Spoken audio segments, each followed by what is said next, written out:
Hello guys, मैं धर्मेंद्र एक बार फिर से स्वागत करता हूँ आपका हमारी यूट्यूब चैनल डीके एकेडमी पर। फ्रेंड्स, इसमें हम ये जो मनोविज्ञान की क्लास चल रही है, जिसमें इससे पहले हम जो पर्सनालिटी आपका चैप्टर था, उसमें आपको बेहतर तरीके से आपको कवर कराया गया।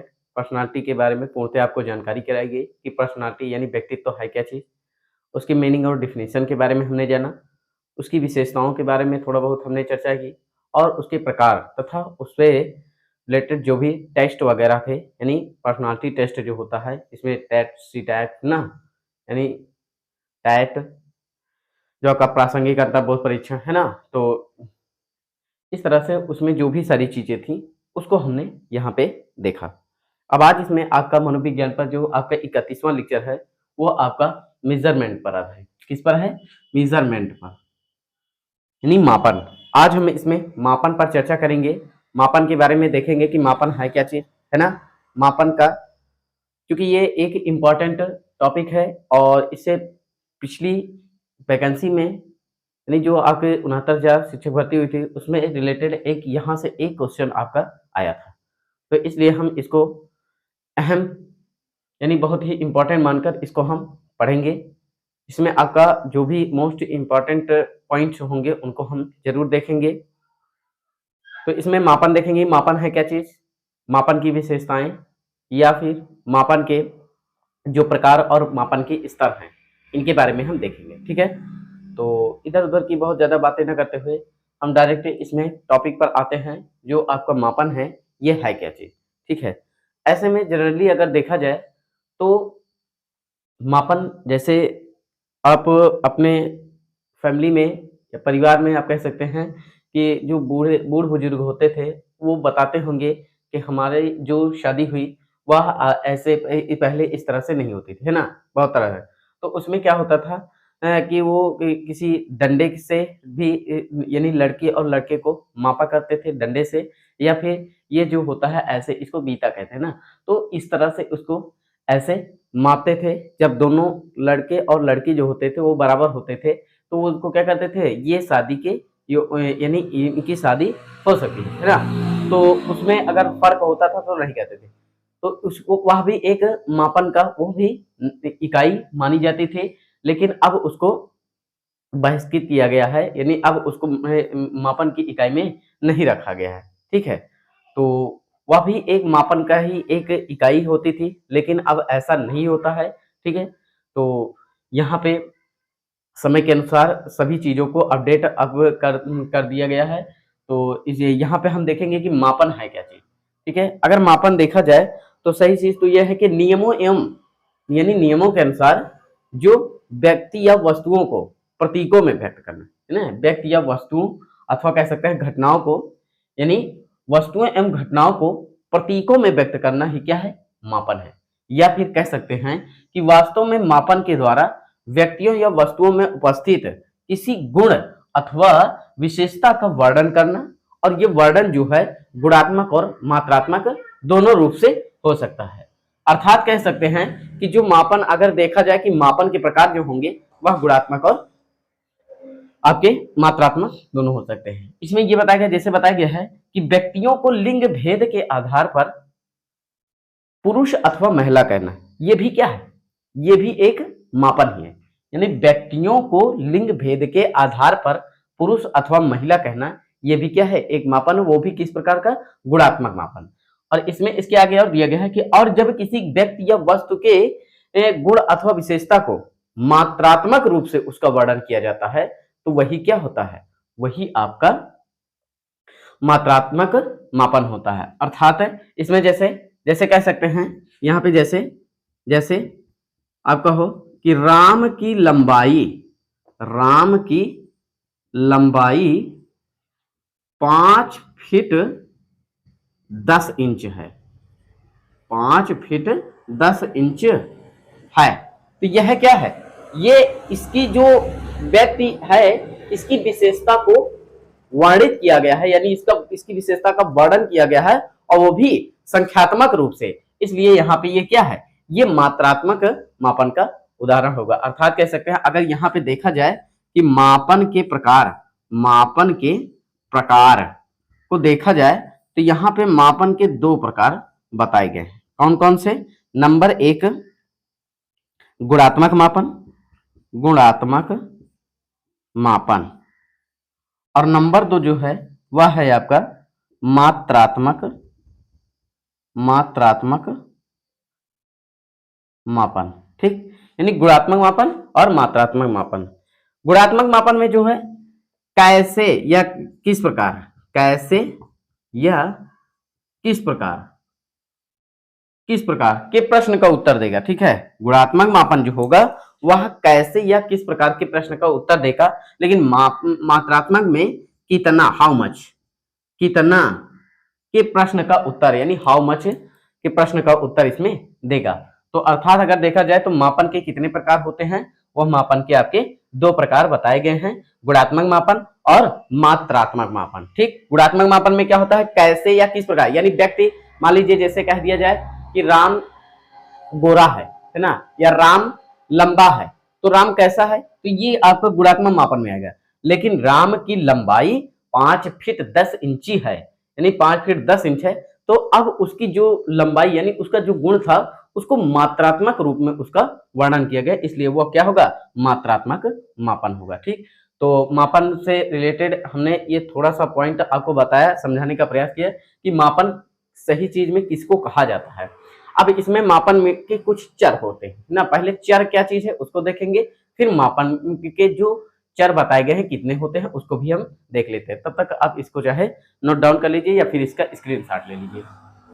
चलिए, उम्मीद है इसका आप स्क्रीनशॉट ले लिए होंगे, और अब हम इसको इरेज करके देखते हैं कि चर क्या है। ठीक है, मनोविज्ञान में चर किसे कहा जाता है, और गणित की भाषा में तो आप लोग जानते होंगे है ना, चर राशियां दो प्रकार की बताई गई थी, चर राशि और अचर राशि। तो वो आपका मैथ में तो, विज्ञान गणित की भाषा में तो ये होता है ना, जो एक्स है ना, एक्स वाई ये सब, तो ये क्या है, चर राशि। अचर राशि में आपके अंक आ जाते थे ना, तो लेकिन यहाँ पे वो चीजें नहीं है। ठीक है, यहाँ पे हम देखेंगे कि चर क्या है, सॉरी, यहाँ पे आपका चर, चर क्या है। ठीक है, चर क्या है, इनको हम देखेंगे कि चर किसे कहा जाता है। यहां पे देखेंगे कि मापन के द्वारा, मापन के द्वारा वस्तुओं एवं व्यक्तियों के, व्यक्तियों के, व्यक्तियों की विशेषताओं का, विशेषताओं का विभिन्न प्रकार से, विभिन्न प्रकार से, विभिन्न प्रकार से वर्णन करना। ठीक, विभिन्न प्रकार से वर्णन करना ही चर कहलाता है, चर कहलाता है। विभिन्न प्रकार से उसका वर्णन अगर करता है तो वो क्या होता है, चर कहलाता है। और ये चर के प्रकार, चर के प्रकार, अब चर के प्रकार को अगर देखें तो चर मुख्यतः दो प्रकार के बताए गए हैं आपके। एक हमारा क्या होता है, यानी मनोवैज्ञानिक के अनुसार, यहाँ पे ऐसा लिख दीजिए, मनोवैज्ञानिकों के अनुसार, मनोवैज्ञानिकों के अनुसार जो आपका चर है वह दो बताया गया है। कौन कौन से? एक हमारा है गुणात्मक चर, एक हमारा क्या है, गुणात्मक चर, दूसरा है हमारा मात्रात्मक चर। ठीक, तो गुणात्मक चर, मात्रात्मक चर। गुणात्मक चर क्या होता है इसको देखते हैं। गुणात्मक चर ये है क्या चीज, गुणात्मक चर में क्या होता है, यानी इसमें जो होगा व्यक्ति जो भी होंगे उनकी विशेषताओं का इसमें वर्णन किया जाता है। अर्थात कह सकते हैं कि, यानी कह सकते हैं कि ये वे चर होते हैं, ये वे चर होते हैं जो विभिन्न विभिन्न गुणों या विशेषताओं का विशेषताओं का या विशेषताओं को प्रदर्शित करते हैं, ऐसा लिख दीजिए, विशेषताओं को प्रदर्शित करते हैं। ठीक, यानी ये वह चर होते हैं जो विभिन्न, यानी जो व्यक्ति या वस्तु होंगे उनके विभिन्न गुणों या विशेषताओं को प्रदर्शित करते हैं। ठीक, जैसे जैसे मान लीजिए कोई शहर है, ठीक है, मान लीजिए लखनऊ एक शहर है। अब वहां पे, यहां पे मान लीजिए ये लखनऊ है आपका, ये क्या है आपका, लखनऊ है। और इस शहर में अगर धर्म के आधार पे देखा जाए तो वहां पे कई सारे व्यक्ति होंगे, जैसे आपके सिख भी कुछ होंगे, यानी कुछ हिंदू होंगे, कुछ आपके मुस्लिम होंगे, है ना, कुछ हिंदू होंगे, कुछ मुस्लिम होंगे, कुछ सिख भी होंगे और कुछ ईसाई भी होंगे। तो यही क्या है आपका, यही आपका गुणात्मक चर है। अर्थात लिख सकते हैं किसी शहर में निवास कर रहे व्यक्तियों को धर्म के आधार पर उन्हें हिंदू मुस्लिम सिख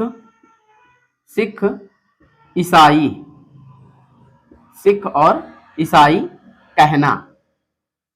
ये क्या है, यही क्या है आपका, यही आपका गुणात्मक चर है। यानी गुणात्मक चर का मतलब ही होगा, मान लीजिए कोई आपका, यानी गुणात्मक चर को उसे कहते हैं जहां पर कोई भी व्यक्ति या वस्तु होंगे और उनके गुणों या विशेषताओं का वर्णन, है ना, यानी उसको प्रदर्शित किया जाए तो वहां पे क्या होगा, वह आपका गुणात्मक मापन होगा। जैसे आपको बताया गया कोई शहर है और वहां पर निवास कर रहे व्यक्तियों को उनके धर्म के आधार पर उन्हें बताना कि ये क्या है, ये व्यक्ति हिंदू है, ये व्यक्ति मुस्लिम है और ये व्यक्ति सिख है और ये व्यक्ति ईसाई है। तो यही क्या है आपका, यही आपका गुणात्मक चर है। ठीक, इसमें देखते हैं मात्रात्मक चर। मात्रा का मतलब ही होता है संख्या यहां से, ठीक है। तो मात्रात्मक चर का मतलब यहां पे होगा, यानी यहां पे लिख सकते हैं कि ये वे चर हैं, ये वे चर होते हैं जो व्यक्ति या वस्तु के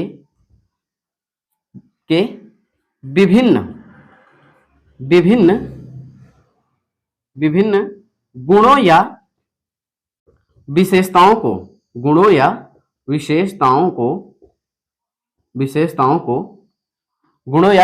को मात्रात्मक रूप से वर्णन करना, या फिर कह सकते हैं प्रदर्शित करना। ठीक, ये क्या है आपका, यही आपका मात्रात्मक चर होगा। ठीक, तो मात्रात्मक चर के बारे में आप जान गए होंगे, यानी वह चर होंगे जो किसी व्यक्ति या वस्तु को क्या करेंगे, उनके गुणों या विशेषताओं को का प्रदर्शन करेंगे, लेकिन मात्रात्मक रूप से। ठीक, तो ये हो गया। जैसे मान लीजिए कह दिया जाए, जैसे किसी विद्यालय में कक्षा समूहों में उपस्थित छात्रों की संख्या। तो अब यहाँ पे छात्रों की संख्या, तो इसका छात्रों की संख्या जहां पर आ जाएगा वहां पर संख्या आपके मात्रा के रूप में आ जाएगा। ठीक है, और जैसे मान लीजिए, जैसे और कोई एग्जांपल, जैसे किसी व्यक्ति की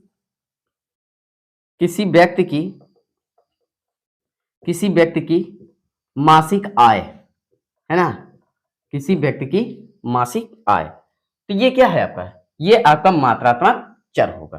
ठीक, अब मात्रात्मक चर को अगर देखें तो ये दो प्रकार के होते हैं।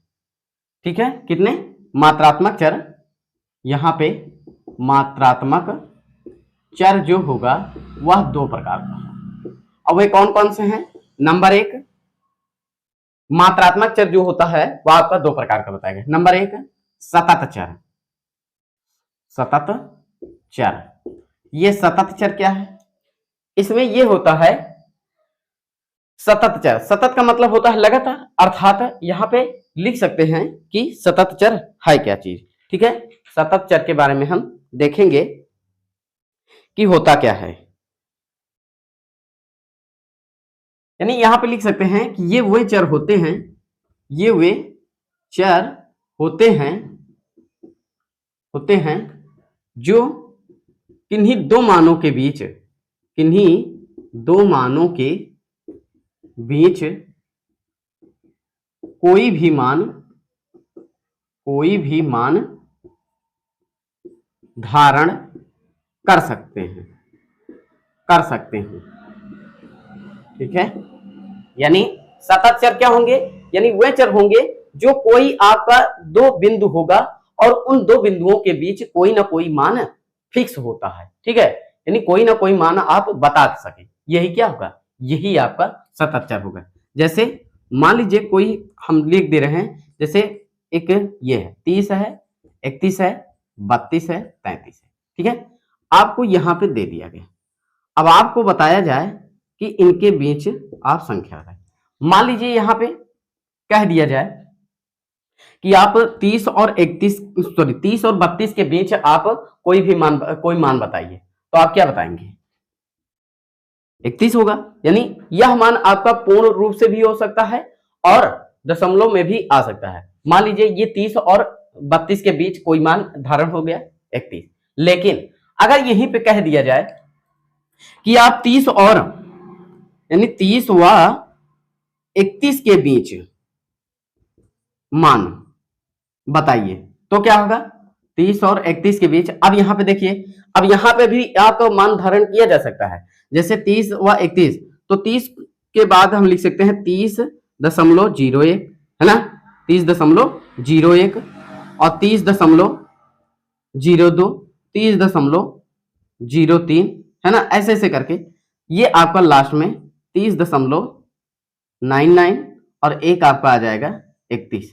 ठीक, ये हो गया। तो यहां पर भी कई मान आपके निर्धारित किए जा सकते हैं, लेकिन कोई एक मान आपका निर्धारित होगा।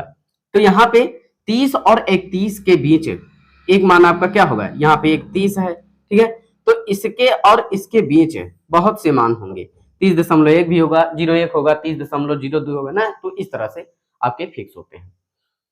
तो यहाँ पे ये ऐसा हो सकता है, तो इनको आप ध्यान दीजिएगा। यानी कोई ऐसा बिंदु होगा जिनके बीच आप कोई भी मान धारण कर सकते हैं, तो ये सतत चर के अंतर्गत आएगा।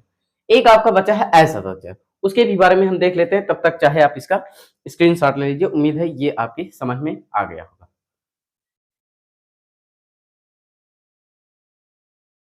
चलिए, उम्मीद है इसको आप नोट कर लिए होंगे और अब हम इसको इरेज कर दे रहे हैं। अभी इसमें एक और है आपका सतत चर, दूसरा है आपका असतत चर। असतत चर को भी हम देखते हैं, इसको इरेज कर दे रहे हैं।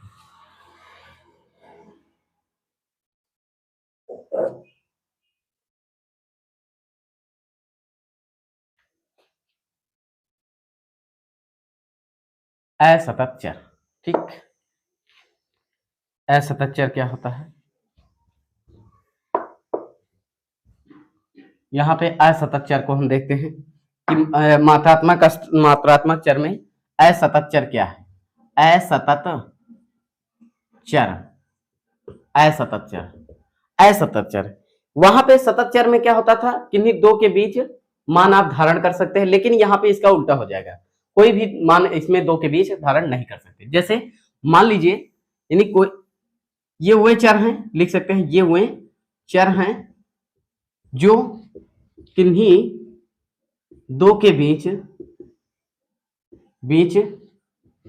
कोई भी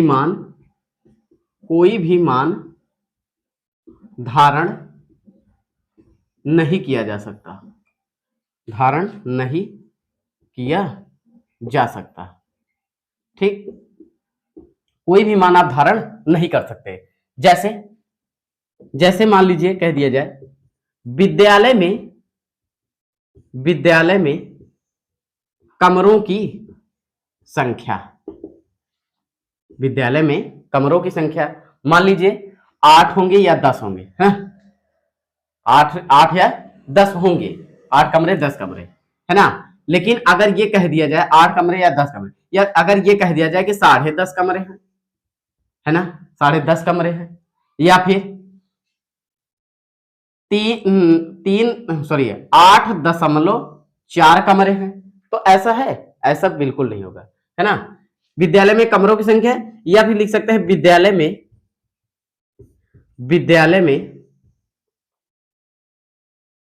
में बच्चों की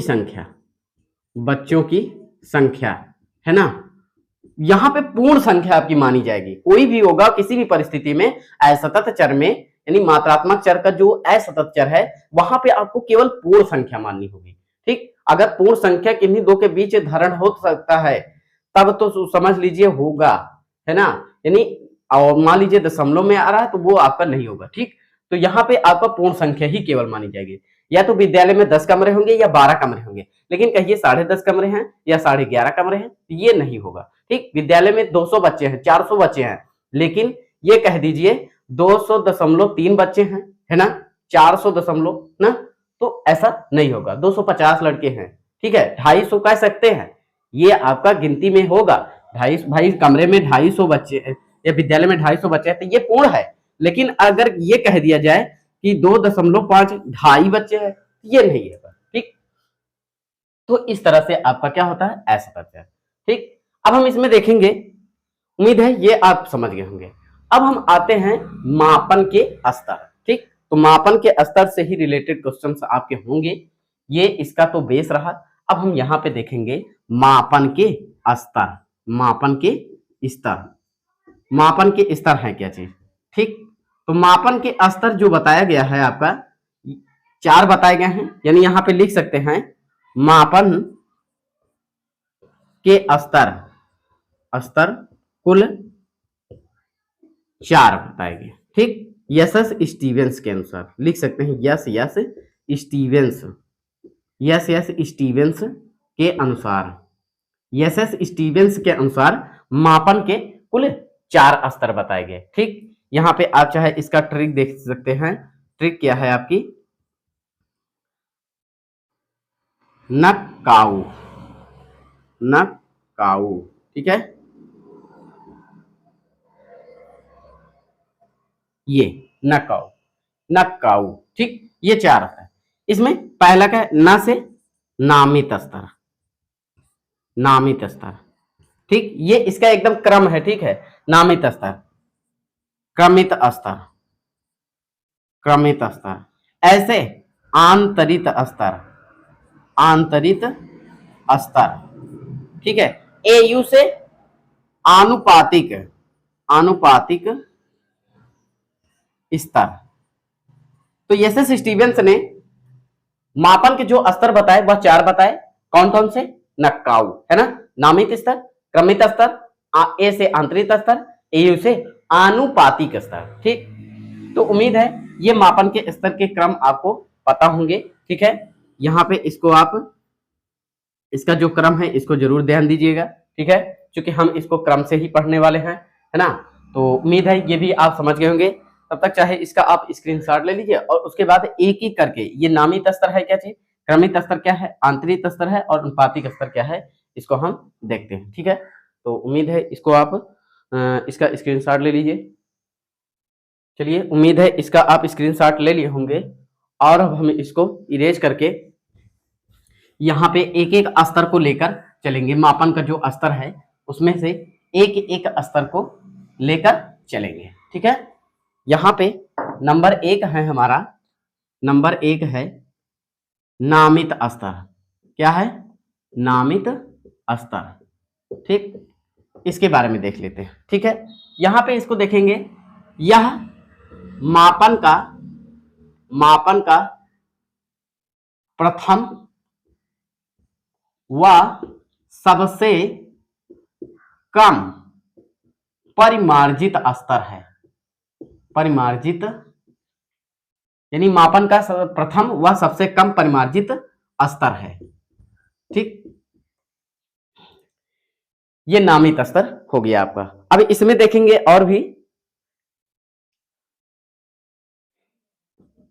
इस स्तर में, यानी ये जो स्तर है किसी गुण के नाम पर, यानी इस स्तर, यह स्तर जो है, इस स्तर, सॉरी यहां पे ऐसा लिख लीजिए, इस प्रकार का स्तर, इस प्रकार का स्तर, इस प्रकार का स्तर किसी गुण के नाम पर आधारित है। ठीक है, और इसमें क्या होगा, इस प्रकार के स्तर में, इस प्रकार के स्तर में किसी भी प्रकार की गणित संक्रिया नहीं होती, यानी इसमें गणित की कोई संक्रियाएं नहीं होंगी, ये इंपॉर्टेंट होगा। ठीक, इस प्रकार के स्तर में किसी भी प्रकार की गणित संक्रिया नहीं होती। और यहां पे एक नोट पॉइंट में ये भी लिख लेंगे, नामित स्तर का संबंध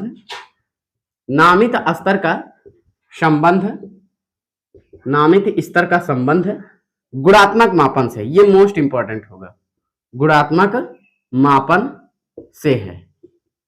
ठीक, नामित स्तर का संबंध गुणात्मक मापन। ठीक, बस इसमें फैक्ट चीजें जो भी थी हो गया। दूसरा हमारा है क्रमित स्तर। यहां पे देखेंगे क्रमित स्तर है क्या चीज, यह मापन का दूसरा व नामित स्तर से अधिक परिमार्जित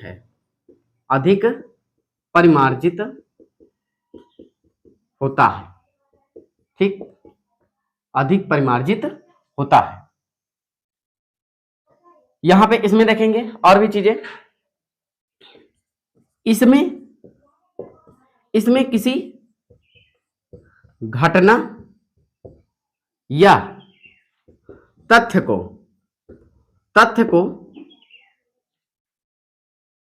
इसमें किसी घटना या तथ्य को आरोही या अवरोही क्रम में रखते हैं। ठीक, आरोही या अवरोही क्रम में रखते हैं। ठीक, जैसे आप लिख सकते हैं, मान लीजिए किसी विद्यालय में कोई भी विद्यालय है, उसमें कद के आधार पर, कद ब्रैकेट में लिख दीजिए लंबाई, आधार पर मान लीजिए बच्चों को छांटने के लिए कह दिया जाए कद या लंबाई के आधार पर। ठीक है, तो उसमें क्या होगा, वहां पे आपका होगा, पहले सबसे लंबा होगा, फिर औसत में होगा, है ना, और दूसरा क्या होगा, औसत होगा, तीसरा क्या होगा, छोटा होगा ना, यही तो होंगे। इस 3 टाइप के बच्चे वहां पर होंगे। अगर बुद्धि के आधार पर देखा जाए, है ना, विद्यालय में मान लीजिए बुद्धि के आधार पर देखा जाए तो क्या होगा, बुद्धि के आधार पर देखा जाए तो यहां पे प्रतिभा, है ना, प्रतिभावान, और यहां पे मध्यम होगा, मध्यम, और यहां पे क्या होगा, जड़ होगा। ठीक, इस 3 टाइप के वहां पे बालक पाए जाए। ठीक है, मान लीजिए आपको आर्थिक स्थिति के आधार पर देखा जाए, आर्थिक स्थिति के आधार पर अगर देखा जाए तो क्या होगा, व्यक्ति कैसे होंगे, या तो आपका व्यक्ति अधिक धनी होगा यानी उच्च होगा, ठीक है, या फिर मध्यम वर्ग का होगा, है ना, और या फिर आपका क्या होगा, या फिर आपका इसमें होगा निम्न, है ना, सबसे, यानी वो गरीब होगा। तो इस प्रकार के आपके क्रमित स्तर भी आपके होते हैं। ठीक है, तो यहाँ पे उम्मीद है ये आप नामित और क्रमित स्तर जान गए होंगे। अब इसको आप स्क्रीनशॉट ले लीजिए, उसके बाद आगे हम बताते हैं। चलिए, उम्मीद है इसका आप स्क्रीनशॉट ले लिए होंगे। और इसका हम इरेज करके अब अगला जो है आपका उसको देखते हैं। ठीक है, यहाँ पे आपका तीसरा जो है आपका वह है आपका आंतरिक स्तर। ठीक है, आंतरिक स्तर, इसके बारे में अगर देखेंगे तो यह स्तर जो है नामित व क्रमित स्तर से अधिक परिमार्जित होता है, परिमार्जित होता है। यानी ये जो स्तर होगा वह नामित और क्रमित स्तर से अधिक परिमार्जित होगा। और इस स्तर का मापन, यानी ये जो मापन का स्तर है यह गुण की मात्रा पर आधारित होता है। ठीक है, गुण की मात्रा पर आधारित होता है, आधारित होता है, गुण की मात्रा पर आधारित होता है। आगे अगला पॉइंट इसमें यह, या फिर कह सकते हैं इसमें गणित की दो संक्रियाएं, गणित की दो संक्रियाएं लिख दीजिए। कौन कौन से? जोड़ व घटाना सम्मिलित होती हैं, सम्मिलित होती हैं। इसमें गणित की दो संक्रियाएं आपकी सम्मिलित होंगी। ठीक, अगला पॉइंट होगा इसमें मापन के इस स्तर में, मापन के इस स्तर में, मापन के इस स्तर में, मापन के इस स्तर में आभासी शून्य की स्थिति होती है, आभासी शून्य की स्थिति होती है, आभासी शून्य की स्थिति होती है। ठीक, ये इंपॉर्टेंट होगा। तो ये रहा आपका आंतरिक स्तर। अब इसके बाद आता है हमारा चौथा आनुपातिक स्तर, पातिक स्तर। ठीक, ये क्या है आपका? यह मापन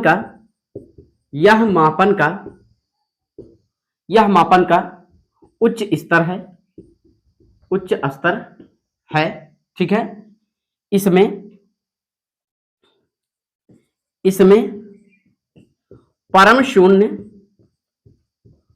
शून्य या वास्तविक शून्य की स्थिति होती है, परम शून्य या वास्तविक शून्य की स्थिति होती है। ठीक, यानी यह मापन का उच्च स्तर है, इसमें परम शून्य या वास्तविक शून्य की स्थिति होती है। अगला पॉइंट इसमें गणित की चारों संक्रियाएं होती हैं, इसमें गणित की चारों संक्रियाएं है ना, ब्रैकेट में लिख दीजिए जोड़, घटाना, गुणा, भाग। ठीक, होती है। ठीक है ना, यानी इसमें गणित की चारों संक्रियाएं होती हैं। ठीक, और इसमें जो होगा भौतिक चरों का मापन, भौतिक चरों का मापन जो है वह अनुपातिक स्तर में ही होता है, अनुपातिक स्तर है ना, यानी भौतिक चरों का जो मापन होता है वह अनुपातिक स्तर पर ही किया जाता है।